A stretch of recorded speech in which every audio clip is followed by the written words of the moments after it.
맛있습니다. 안녕하세요. 2021년 새해가 밝았습니다. 새해 복 많이 받으십시오. 오늘은 특별히 제가 일하는 카페 플러스 알파에서 여러분과 함께 말씀을 나누려고 합니다. 새해를 열면서 하나님께서 우리에게 어떤 말씀을 주실지 기도하면서 코로나 시대를 맞아서 많은 사람들이 통제되고 갇혀있는 것 같은 생활이 오래되면서 좀 답답함을 느끼고 있는 그런 시대적인 상황이 생각났고요. 그래서 옥중서신, 사도 바울이 감옥에서 쓴 편지를 통해서 믿는 사람들이 많은 어려움 때문에 갇혀있기도 하고 또 어려움, 곤란을 당하는 그 상황 속에서 감옥이라는 것에 제한적으로 갇혀있던 사도 바울이 믿는 교회들에게 쓴 편지를 통해서 우리는 결코 갇힐 수 없고 제한될 수 없고 우리의 믿음이 있는 한, 하나님의 약속의 말씀이 있는 한 우리는 계속해서 전진하고 나아가고 또 하나님의 뜻을 이루는 축복의 사람들로 일어나게 될 것이라는 메시지들을 접하게 되고, 특별히 이 2021년 상반기에는 그래서 옥중서신을 통해서 우리가 함께 그 하나님의 뜻을 듣고자 합니다. 오늘은 에베소서 1장 1절에서 2절 말씀을 통해서 우리에게 들려주시는 음성을 듣고자 합니다. 잠깐 기도하고 말씀 듣도록 하겠습니다. 살아 역사하시는 하나님 감사합니다. 오늘도 말씀하여 주시옵소서. 오늘도 역사하여 주시옵소서. 하나님, 우리의 삶을 열어 주시옵소서. 막혀 있는 것을 뚫어 주시옵소서. 갇혀 있는 것을 풀어 주시옵소서. 복음이 자유케 하는 그 능력을 경험하게 하여 주시고 이 시대에 많은 답답한 사람들을 오히려 구원하고 도와주고 복을 나눠주는 축복의 사람들로 일어나게 하여 주시옵소서. 오늘도 친히 말씀하실 하나님을 기대하며 살아계신 예수 그리스도 이름으로 기도합니다. 아멘.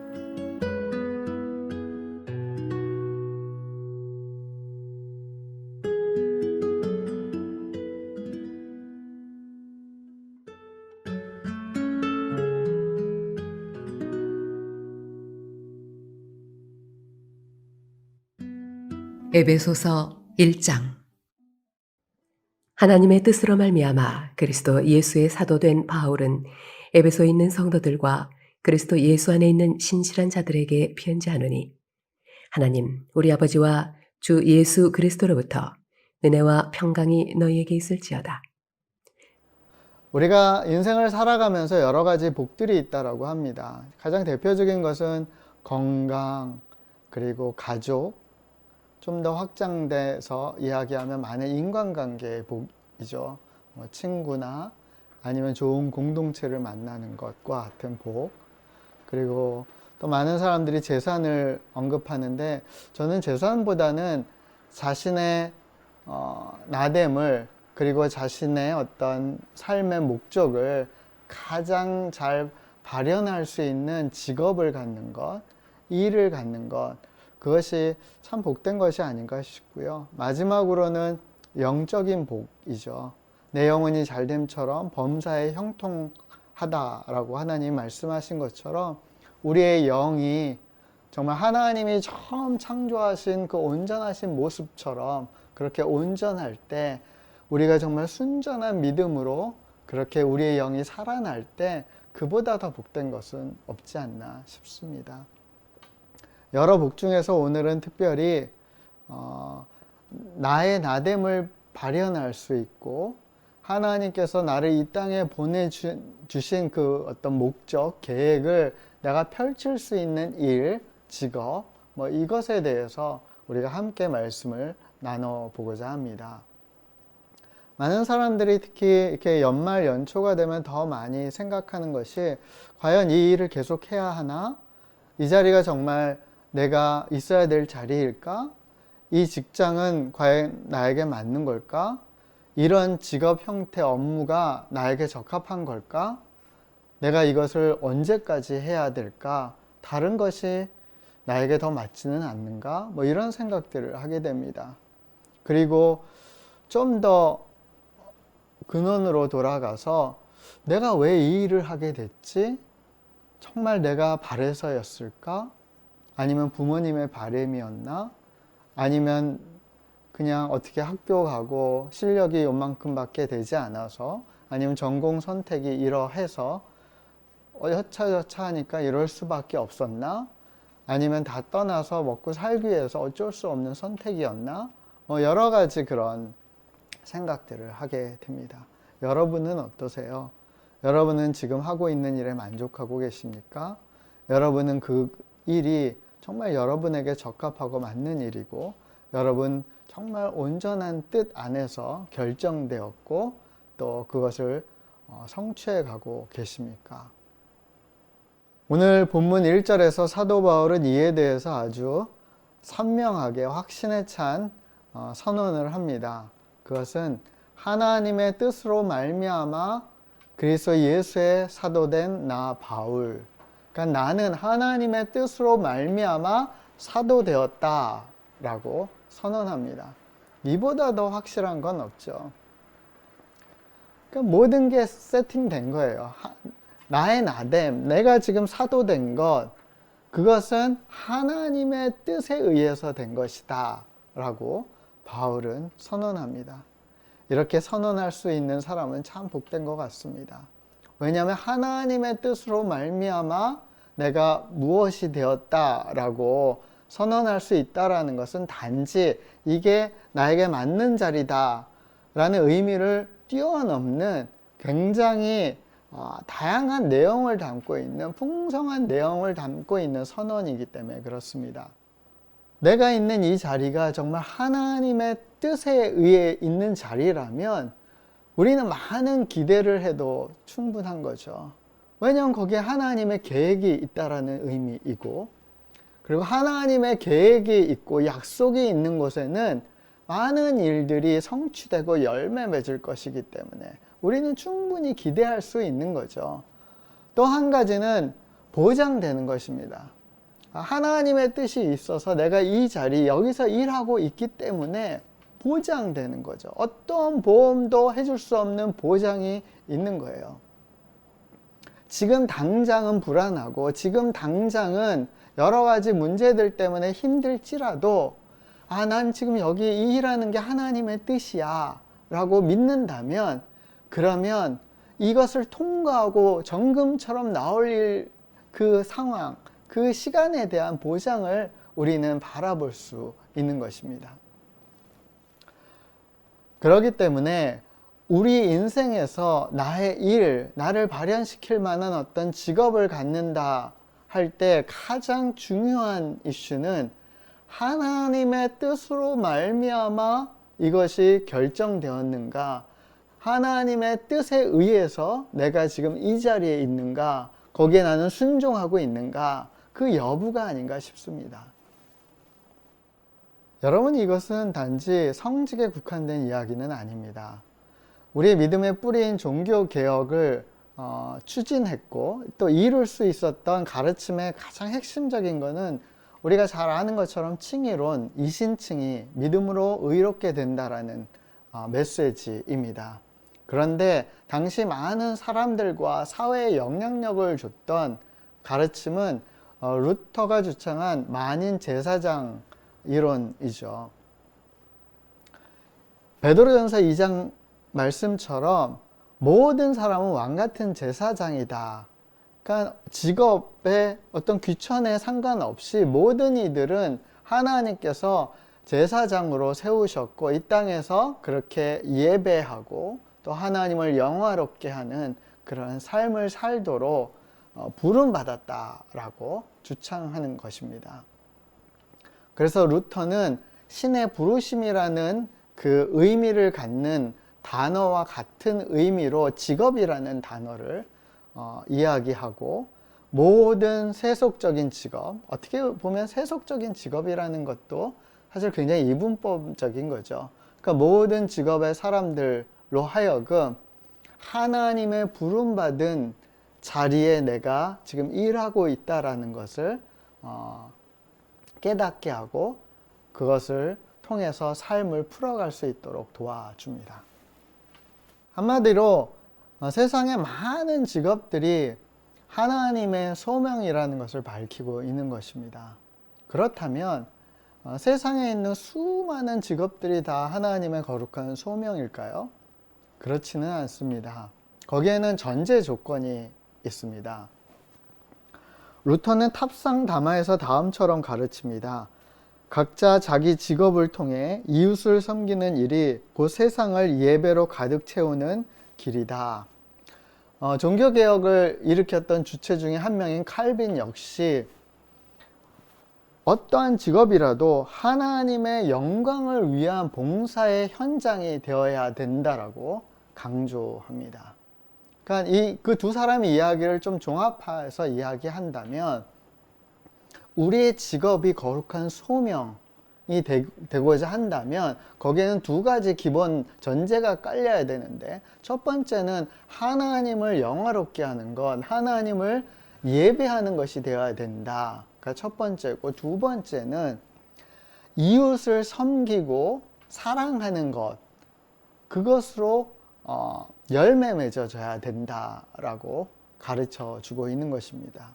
그러니까 율법의 두 강령이 뭐죠? 하나님을 사랑하고 이웃을 사랑하는 거잖아요.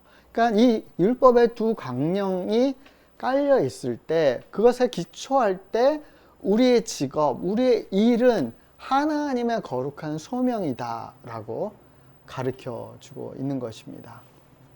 내가 섬기는 일이 정말 하나님을 영화롭게 하고 그리고 다른 사람들을 돕고 사랑하는 데 부합된다면 그것은 어떤 일이든지 정말 하나님의 콜링의 일에 부합될 수 있는 것으로 우리가 받아들일 수 있는 것입니다.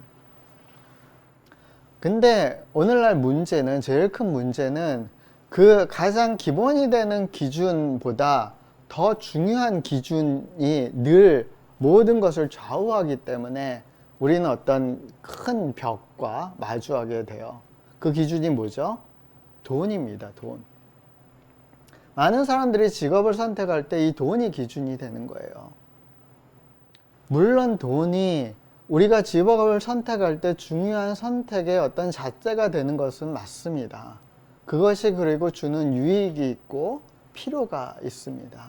하지만 문제는 돈이 모든 기준, 모든 잣대의 제1 원인이 되기 시작할 때 사실은 우리는 하나님의 그 부르심에 합당하게 순종하지 못하고, 하나님이 정말 나를 부르시는 자리라, 이것은 하나님의 뜻으로 말미암아 내가 이곳에 있다라고 확신하지 못하게 하는, 오히려 그런 자리로 나아가지 못하게 하는 걸림돌이 될 수 있다는 데 있습니다.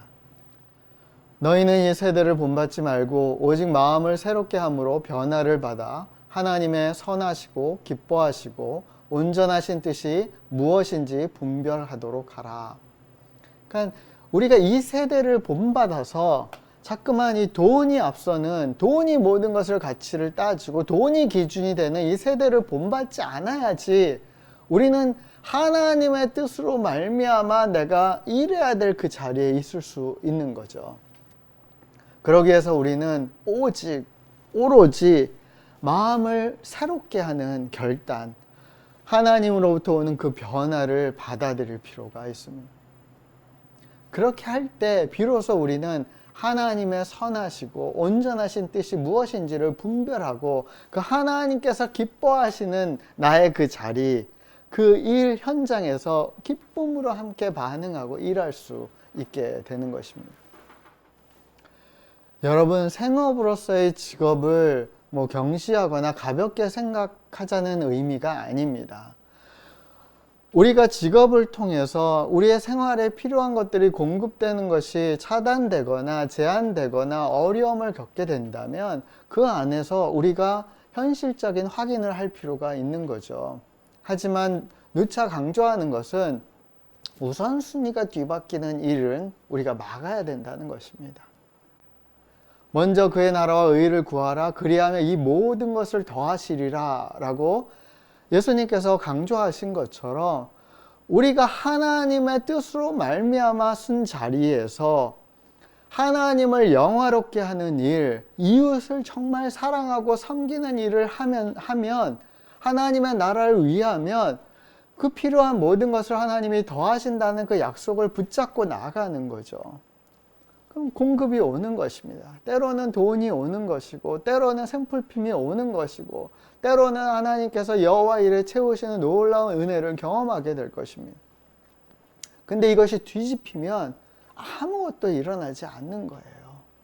사랑하는 여러분, 여러분의 그 일들이, 여러분께서 하시는 그 자리에 수많은 업무들이 정말 하나님의 뜻으로 말미암아 결정되기를 예수의 이름으로 축원합니다.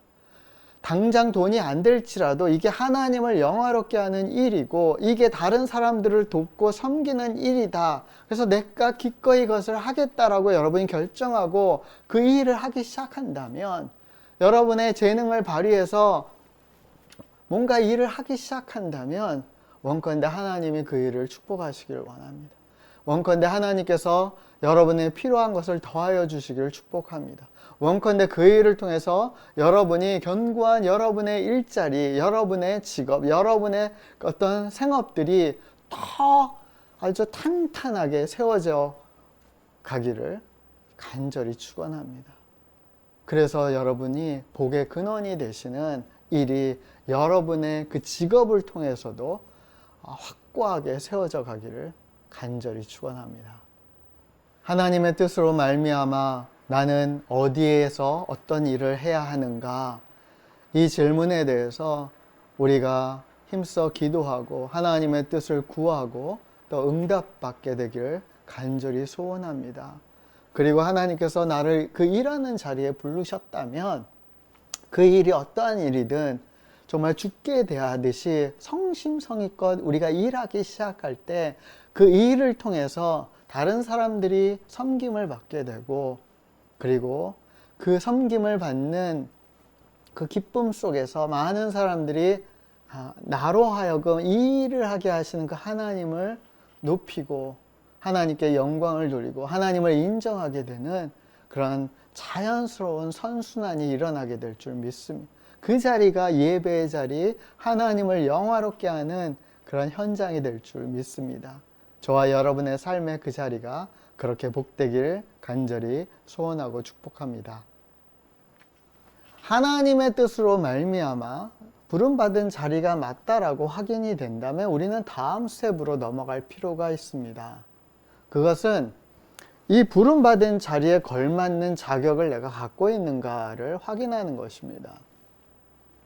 하나님의 뜻은 맞는 것 같은데, 하나님이 내게 주신 기회는 맞는 것 같은데 막상 해보려니까 약간 실수도 하게 되고 어려움도 겪게 되고 평가도 별로 좋게 받지 못하거나 여러 가지 충돌이 일어나거나 그것이 잘 활성화되지 않아서 어려움을 겪고 있다면 우리는 어떻게 하면 나는 그에 부합하는 자격 조건을 가질 수 있는가?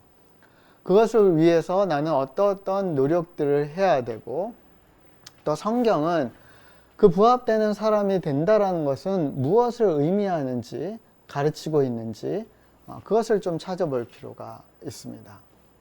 그 자리에 걸맞는 모든 조건을 성경에서는 한마디로 뭐라고 그럴까요? 그것은 신실함입니다. 에베소서 1장 1절을 보면 사도 바울은 에베소 교인들에게 이렇게 표현합니다. 그리스도 예수 안에 있는 모든 신실한 자들에게, 예수 안에 있는 신실한 사람들. 히브리서 3장 5절에는 모세에게 이렇게 표현합니다. 장래에 말할 것을 증언하기 위하여 하나님의 온 집에서 종으로서 그는 신실하였다. 이는 헬라어로 피스토스인데요. 신실한, 믿을 만한 이런 뜻을 갖습니다. 이 피스토스는 페이도라는 동사에서 왔는데, 페이도는 확신하다, 설득력 있다라는 의미입니다. 그러니까 신실하다라는 것은 믿을 만한 사람, 신뢰할 만한 사람, 확신 있는 사람, 어떤 일을 맡길 때 확신이 생기는 사람, 설득력이 있는 사람, 저 사람이 어떤 일을 진행하더라도 그래, 충분히 그럴 만해 하고 설득될 만한 사람, 그게 신실하다라는 표현입니다. 그럼 어떤 사람들이 그렇게 믿고 맡길 만한 사람인가요? 첫 번째는 뭐 실력이 있어야겠죠. 두 번째는 그것을 해낼 만한 어떤 의지, 계속해서 끝까지 이룰 수 있는 책임감을 갖고 있는 사람들. 그리고 거짓말하지 않고 진실된 사람들, 도덕성을 갖고 있는 사람들. 좀 더 나아가서 그 일을 내가 생각한 것 이상으로 창의적으로 만들어갈 수 있는 사람들. 그래서 저 사람이 하는 일이라면 내가 생각하는 범위를 벗어나더라도 받아들일 수 있는, 고개를 끄덕끄덕하고 설득당할 수 있는 그런 사람이 신실한 사람이라고 그렇게 이야기하는 것입니다. 이게 구약에서는 신명기 7장 9절인데요. 그런즉 너는 알라 오직 너의 하나님 여호와는 하나님이시요 신실하신 하나님이시라. 그를 사랑하고 그의 계명을 지키는 자에게는 천대까지 그의 언약을 이행하시며 인애를 베푸시되. 그러니까 하나님의 성품으로 신실함을 얘기하고 있죠. 하나님의 신실하심, 하나님의 믿음직스러움, 하나님께 믿고 맡길 만한 것이 어느 정도로 강하셨냐면 천대까지, 다음 세대, 그 다음 세대, 10세대 후가 아니라 천대까지 그의 언약을 이행하시는 분, 믿고 맡길 수 있는 분이다라고 표현합니다. 히브리어로는 아만인데요. 믿다, 신뢰하다, 신뢰하게 만들다, 지탱하다, 확고하다, 이런 뜻을 갖습니다. 사무엘상 26장 23절에서는요. 여호와께서 사람에게 그의 공의와 신실을 따라 갚으시리니 이는 여호와께서 오늘 왕을 내 손에 넘기셨으되 나는 손을 들어 여호와의 기름 부음을 받은 자 치기를 원하지 아니하였음이니라. 그러니까 다윗의 어떤 신실함에 대해서 설명하는 구절입니다. 하나님께서 사람들을 평가하실 때 그의 공의와 신실함에 따라서 하신다. 다윗을 그렇게 신실함을 보시고 믿고 설득되어서 다윗에게 나라를 맡기셨다라고 이야기합니다. 여기서는 에무나라는 히브리어가 쓰이는데 문자적으로는 확고함이에요. 흔들리지 않는 것, 상징적으로는 안전한 거예요. 신실함에 맡기면 안전한 거예요. 그리고 도덕적으로 이야기하면 신실한 것입니다. 믿음직하고 진실되고요, 신실하다, 이렇게 번역될 수 있습니다. 이처럼 원어에서 살펴본 것처럼 신실함이라는 단어 안에는 그의 성실함, 그의 실력, 능력, 책임감, 걸맞는 성품, 도덕성, 이런 모든 것들을 다 아우르고 있는 거죠. 하나님의 부름받은, 하나님의 뜻으로 말미암아 서 있는 그 일자리에 내가 부합되는 사람인가를 한마디로 이야기하면 나는 그 일에 신실한가? 라고 다시 번역해서 이야기할 수 있습니다. 사랑하는 여러분, 누가 그렇게 신실한 사람인가요? 에베소서 1장 1절 후반절에 보면 신실한 사람들은 예수 그리스도 안에 있는 사람들이다 라고 묘사하고 있습니다. 왜 그렇죠? 예수님께서 신실하시기 때문에 그 신실하신 예수님 안에 있으면, 그 능력의 주 안에 있으면 그 책임감 있으시고 지속 가능하시고 믿을만하고 진실되신 예수 안에 있으면 우리도 점점 닮아가기 때문에 그렇습니다. 우리가 점점 그분처럼 되어가기 때문에 그렇습니다. 여러분, 우리가 가장 많이 사용하는 핸드폰 있죠? 핸드폰은 충전이 돼야지만, 전기가 공급돼야지만 사실은 사용할 수 있습니다. 아무리 많은 기능이 있더라도 이게 충전되어 있지 않으면 사용할 수 없습니다. 충전하는 방식이 여러 가지 있는데 언제부턴가 이 무선 충전기가 등장했죠. 이 무선 충전기 안에 그냥 올려만 넣으면 충전이 된다는 거예요. 처음에 이게 참 신기했어요. 이게 될까? 근데 되는 거예요. 처음에는 올릴 때마다 이게 되나 하지만 정말 되고, 이제는 아무렇지 않게 그냥 올려 놓죠. 그리고 내일을 하고 그 다음 집어들면 충전이 돼서 이걸 마음껏 사용할 수 있는 거예요. 충분한 힘을 갖고 있는 거예요. 충분한 기능들을 발현할 수 있는 거예요. 마찬가지로 우리가 예수 그리스도 안에 접함받을 때, 예수 그리스도 안에 들어갈 때, 예수 그리스도 안에 머물 때 우리는 그분으로 말미암아 힘을 공급받는 거죠. 실력을 공급받는 거예요. 점점 그분을 닮아가는 거예요. 그분과 함께 그 성품을 배워가는 거예요. 신실함을 배워가는 거죠. 책임감을 배워가고 그것을 지속할 만한 어떤 끈기와 오래 참음, 그 사랑함을 배워가는 거죠. 그러면서 점점 우리도 신실해지는 것입니다. 우리도 주님처럼 그에 걸맞는, 그 일에 걸맞는 신실함을 얻게 되는 것입니다. 물론 그 일은 단지 그냥 뭐 어느 날 갑자기 내가 기도하면서 난 예수 안에 있을 거예요 하는 순간 기적처럼 변화된다는 의미는 아니겠죠.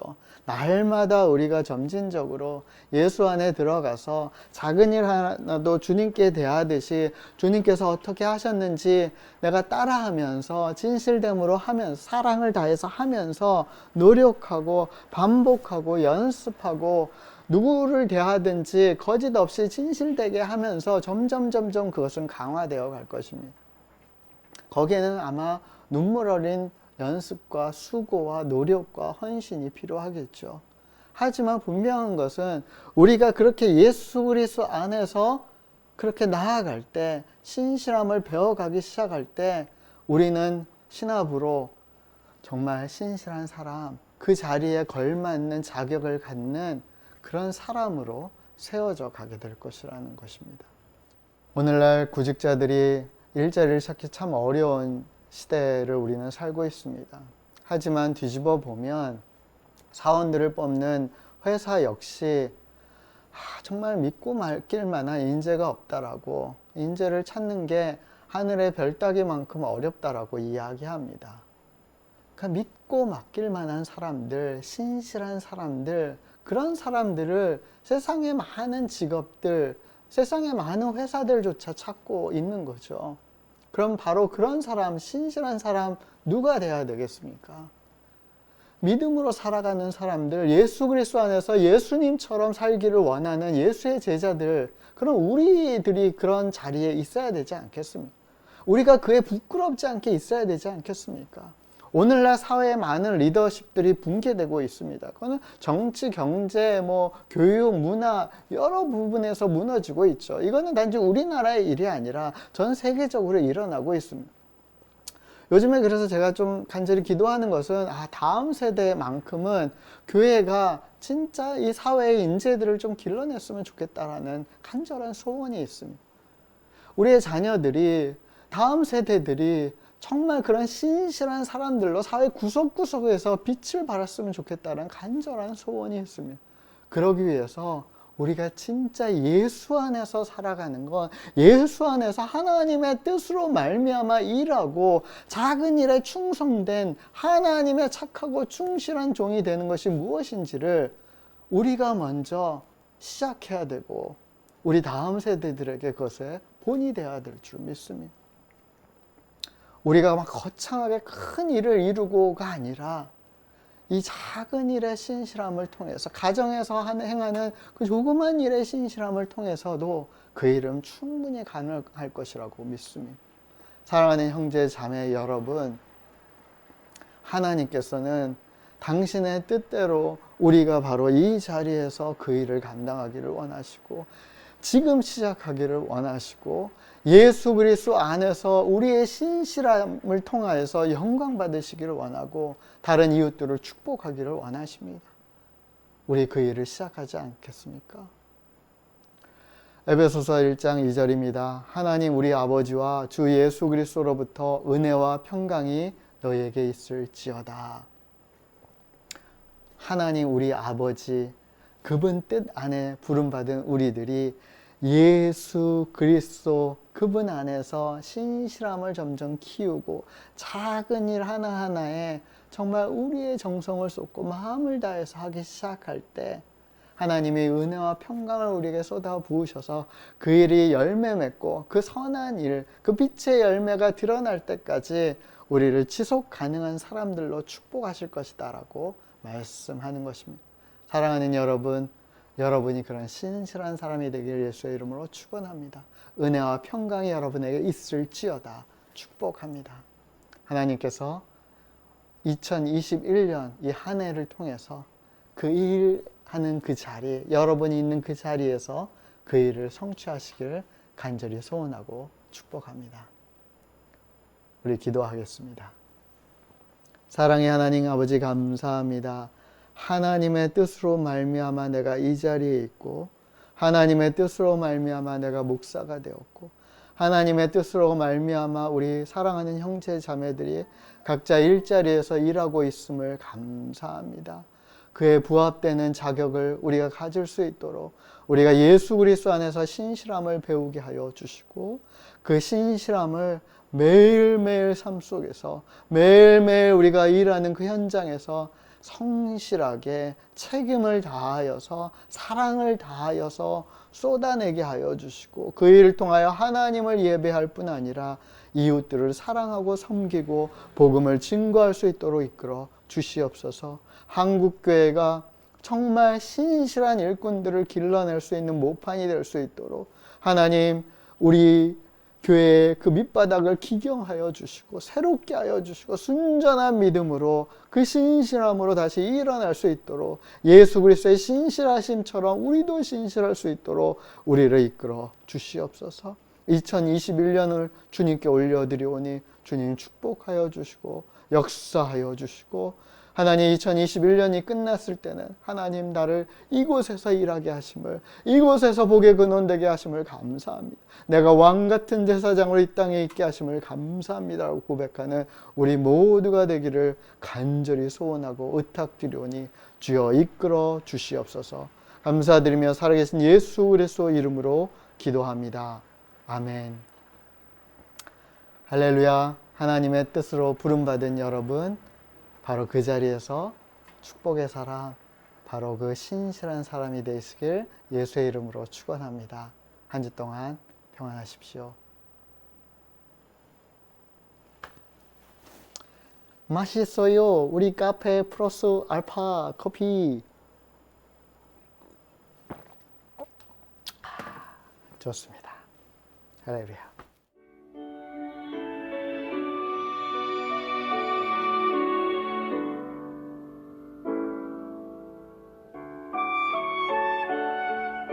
신실하게 진실하게 거룩하게 살게 하소서.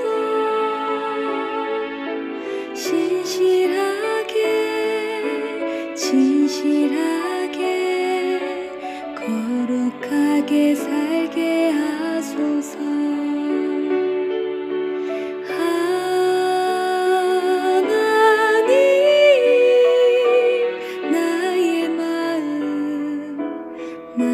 주소서. 하나님 나의 영혼 새롭게 하소서.